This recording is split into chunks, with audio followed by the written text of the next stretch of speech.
The majority of the photos that I took while I was in New York were taken on this lens. This is the Retropia Disposable film camera lens. I don't know if you can see that, there you go. Looks like an Oreo. Had a couple of people that stopped me and said, why have you got an Oreo on the end of your camera? So in this video, we're gonna work out whether this lens was able to take any decent photos, and we're gonna go through all of the quirks and characteristics of using a lens like this. So before we start looking at the photos I took in New York, I thought maybe we'd talk about why someone might want to buy a lens like this. I quite like the idea of using a really cheap lens to create really high quality images. I think it's quite easy to get wrapped up in the rat race of buying more and more expensive lenses, and I feel like I just want to kind of go the other way with it and buy the cheapest piece of equipment that I can buy and create the best thing that I possibly can with it. I think when you put limitations on your work, you're often pushed into a corner and have to create something that's a little bit more creative. As well, I really like the sort of the film look. I've shot quite a lot on disposable film cameras. I think some of my favourite images were taken on disposable film cameras. So I thought I'd give this lens a go, and I actually had a really good experience shooting with it. I was shooting on the A7 IV, and with the lens, oops, nearly killed my camera. With the lens on the front of it, it's got that pancake look, and when you're walking around like a busy city like New York, you don't really want to be lugging around like a huge piece of equipment. Well, I certainly didn't anyway. It was my first time in the city and we were sightseeing, so I wanted to be as sort of compact and nimble as I possibly could be. Yeah, this was sort of perfect for what I was trying to do. So when I went into New York, I wasn't really sure whether I was actually going to use the Retropia lens. So for the first sort of day, I just walked around with my Sigma 24-70. Where is that? I think it's here. This one, if you don't know it. It's a good lens, nice and sharp, and when you're walking around a city, I always think I want to have the opportunity to shoot whatever picture that I want to shoot, whether it's something that's far away, like, I don't know, there was lots of opportunities to shoot like the Empire State Building through other buildings, but it was so far away that if you had a wide lens on, then you wouldn't be able to get that shot, for example. But when I was going into the city, we were in the back of a cab and we were just sitting in traffic and driving along, and I saw this guy who was sitting, and there was light reflecting from another building like above him and onto him, so I thought this was a good opportunity to take a photo. And then I noticed there was actually a homeless guy on the floor, so I thought that's quite an interesting sort of juxtaposition in an image. And I think I took a few snaps, and this was the one that I liked the most, where he was sort of looking off to one side, pulling a bit of a weird face. One thing that I experimented with on this trip that you'll see like in this series of images is that I went for a 2:1 ratio. It's just something that I was experimenting with. You get that kind of wide feel. It's wide, but it's not too wide. So that's something I explored in these images. So yeah, this was taken on the Sigma 24-70. This one as well, Sigma 24-70. Yeah, so this is when I switched on to the Retropia disposable film camera lens. Not too special an image, literally just put it on the lens while we were on the subway and just snapped a photo just to see what would happen. One thing that I did do while shooting this, I put on a black and white color profile just to see how that would look. I shot all of these photos in that black and white picture profile. I was shooting in RAW, so when I put the photos onto my computer, they were in color. This was just an experiment, so I just did like a little whip pan photo just to see if there was any like marks or blemishes on the lens or anything like that. I don't mind these kind of photos, I don't love them. This lens came with a load of color presets that you could apply to your images to apply like film colors to your photos. I don't love the colors in this picture. This was just one of the stock presets. I thought it looked all right when I was editing it, but I don't love it. Yeah, this is a photo that I was really happy with. So obviously this is the Manhattan Bridge, and I got a photo through a wired fence. Right, so you can see over here, you've got some like sensor spots. So you can see some, they're quite subtle here. So this was a problem with pretty much all of the photos. And it's basically because the lens is, I'm pretty sure is f8. So you're shooting at quite a wide aperture, and this camera, the sensor's never been cleaned before. It looks all right at the moment, but in the corners there are sort of blemishes that do show up when there's like a clear part in the image. So that's something that I did have to sort of edit while I was going through. Yeah, so you can see like in the corners of these photos. So that is something to bear in mind. Yeah, there's probably going to be better examples of this going forward. So let's keep going. So yeah, another nice photo. This is just a weird looking image. When I take photos, I'm trying to find like some kind of story. I've got no idea what the story would be for all these random clothing items. I just saw this by the side of the road and thought that is really weird. But I thought that made a nice photo and sort of lent itself to the grungy, dirty aesthetic of this particular lens. This is a photo I'm really happy with. Again, using the 2:1 aspect ratio. We got some like dumplings from a place we recommended in Chinatown that were quite nice, and we brought them down to the river. Once again, you'll see up in the corner some of these like sensor spots. Obviously that takes away from like the sort of the film aesthetic when you've got like digital blemishes like that. And you can see as well, like, I think this was a black and white preset that I've used. And you've got like the grain added in, which when you're zoomed out like that, it looks quite subtle. I think that looks like quite a cinematic image. I did actually get a video here as well, so let me just show you that.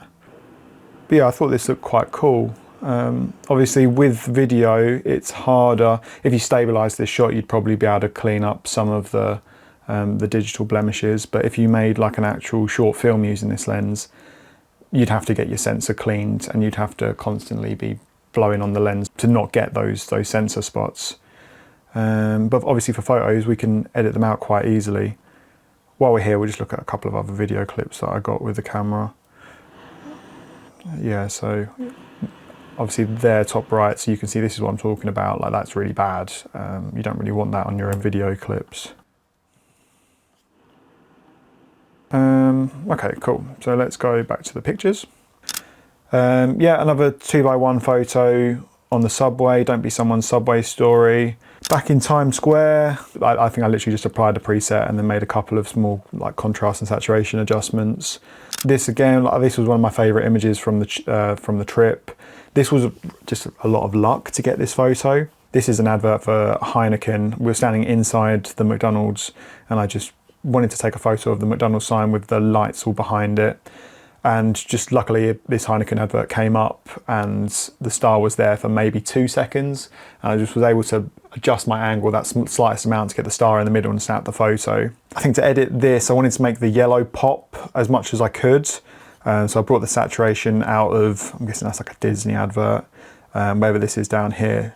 I didn't want to boost the yellow too much, so I kept the yellow close to what it was. Maybe I boosted it a little bit and then brought everything away. But yeah, this is a photo that I'm really happy with. I think this has a really sort of 90s aesthetic and obviously really lends itself to the disposable film camera look. So we did the observation deck on the top of the Rockefeller building.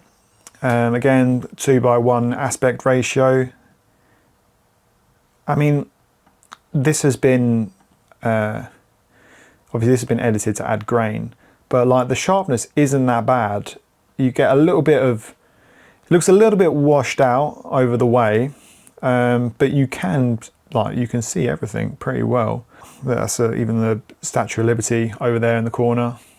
Another one here with one of the presets. I think the weird thing with shooting on a lens like this is being able to edit the colors. When you shoot film and you get your photos back, you've probably only taken like 2 or 3 photos of one scene. But obviously I've taken a lot of very similar photos of the same situation, and I can edit them however I want. So if I got this back from my film camera and this is the way that it looked, I'd be really pleased. But because I've kind of had a hand in making it look this way, you second guess yourself as to whether this does look right, if that makes sense. I don't know whether anyone would relate to that. Oh yeah, this was something that I wanted to show. So yeah, you got the downtown sign here underneath the Empire State Building. Obviously this is a 28mm lens, I wanted that a little bit more compression between these two elements. I just snapped a photo on my phone, which I'll show you. Yeah, so this was on the 5x lens. This is a completely different type of photo. As I said at the start of this video, I liked shooting on the 24-70 when I'm in a city because you can get those wide shots and then you can also get like a nice punched in zoom shot. I was just doing it on my phone, which I've never really, I think because I've got the newest iPhone, and it has got a good camera on it, that I think it's at that point now where you can just sort of, if you want to get a photo of something but you don't have the lens on your camera or you don't have the lens on you, then you can still capture something. And that was one of those opportunities where I thought, oh, if only I had a lens with a little bit more compression, and I was able to get that sort of nice looking shot there that I had in my mind. Yeah, so this was just after we finished at the top of the rocks. That's the Rockefeller building with the flag on top. I think the colours look really nice in this. The sky looks a bit purple actually. That's kind of weird. But I like the red in the American flag and the green on the leaves. One thing with this lens was the flaring was very extreme. So literally any direct light that goes into the lens, this is what happens to your shots. That is what happens when you have a cheaper lens, I suppose. So there was a couple of times where I'd put like my hand in front of the lens so I can get a little bit more sharpness. This is a photo, the 2:1 aspect ratio didn't work. I wanted to show the top of the World Trade Center, but obviously couldn't because of my focal point for this image of these guys down here. I think I probably could have done a little bit more masking to sort of shape where I wanted people to be looking in this frame. So I'm not sure if this photo works entirely. It's a photo that I like. I like that these guys are down here all together framed in this sort of archway, and then you've got the city, you've got the Brooklyn Bridge and the skyline behind them. But I'm not sure, like framing wise, if I'm entirely happy with this. I don't know whether it'd be better if it was framed in a square format. I think one thing that's interesting about this lens is over to the edges of the frame, you really get like a distortion and blur going on, which can be quite cool in some photos. I think that's an element of this photo that I think is quite cool. Shot of the World Trade Building. I put this on my Instagram story, and when it was on my phone, I posted it. I couldn't believe how sharp it was, but I put a lot of contrast into this, which obviously made everything look a little bit more crisp. Yeah, I was really happy with the way that this photo came together. This is a good example of a photo that shows you that sort of distortion on the sides. So you can see it kind of bands a little bit, it sort of bows at either side. You can see if you follow that straight line, it sort of bows up. That's the distortion of the lens. So yeah, this is the World Trade Center building as well. This photo had a lot of sensor spots in it. As you see from this edit, I've fixed that all. This was a photo that I liked. I don't really like the colors in it. This again was one of the presets that came with the lens. I like how, obviously, Statue of Liberty has got her arm raised, this girl's got her arm raised to take a photo. They're both on sort of opposite thirds of the image, which makes like a nice balance. Statue of Liberty is on the upper right third, and this group of girls on the lower left third. So I think that balances the image quite nicely. One thing you can see in this image as well is the lens has a lot of chromatic aberration. I think it's probably worse in other images, but you can see just around the edges of people, you get this like color fringing distortion going on. Obviously it's a £30 lens, so that's what you can expect. Yeah, another shot of the Statue of Liberty, 2:1 aspect ratio. Shot of Little Abbey. This was after, so we went for a little walk down the piers. I thought this particular image, I think I used a different preset on this one. I thought this looked like something from a film from like the 80s or something. I really like the shadows on the ground, and that sort of the patterns and the textures in this picture.